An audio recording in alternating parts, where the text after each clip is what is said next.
I was 13 and I was continuously getting a chest infection. The scans at York Hill was basically them discovering the hypertrophic cardiomyopathy.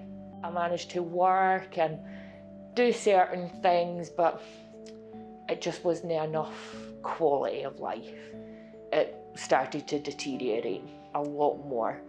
So I got put on the transplant list, but just the non-urgent one. I did ask the question, if I didn't go ahead with it, what's your life expectancy?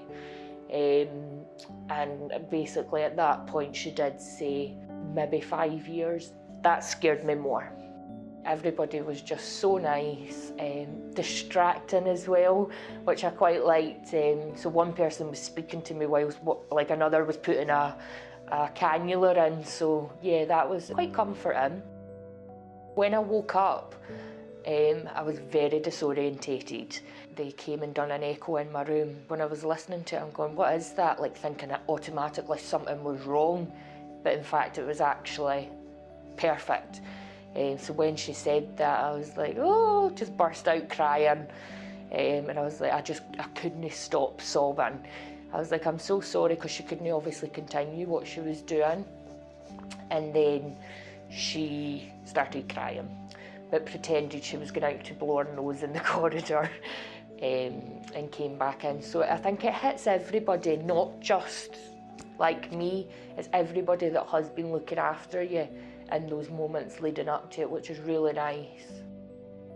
It was very emotional, very overwhelming, because I've never heard that heartbeat. Like, my heart was always different, so it was just completely new. But obviously I've heard other people's normal heartbeats, so for it to be mine, then it was just so nice, so nice.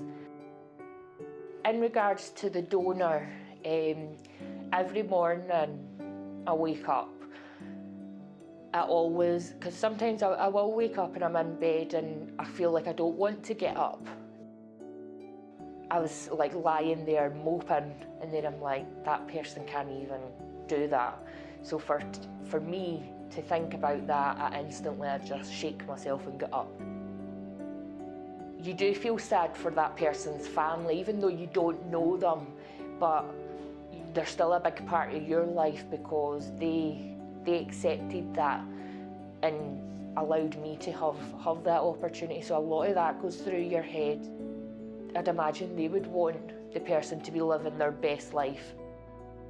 Yeah, I just hope I'm doing them proud, in a sense that they've done it for a good cause. Everything's just so much better. It's like I get excited in the morning to get up and do my dishes, or that sounds really sad, but yeah. 6 weeks, 7 weeks after, I was just standing in the shower and I just obviously felt really good that morning. So I started singing, and that was me. You couldn't stop me after that. Obviously there's all different consultants, but my main one was Dr. Dalzell and Dr. Cannon. They were my main doctors. The staff are just amazing. They are like part of your family. They're there to hold your hair, hold your hand. Like, obviously because of COVID you can't hug anymore, so you just sit and stare at each other with the eyes, like eye cuddle. The biggest thing is to see what it does actually mean for other people receiving those organs, whether it be a heart or any organ. It can make such a massive impact on somebody's life. And if you could do that for somebody, then you're literally leaving the world, giving the best gift possible to somebody, and that's life.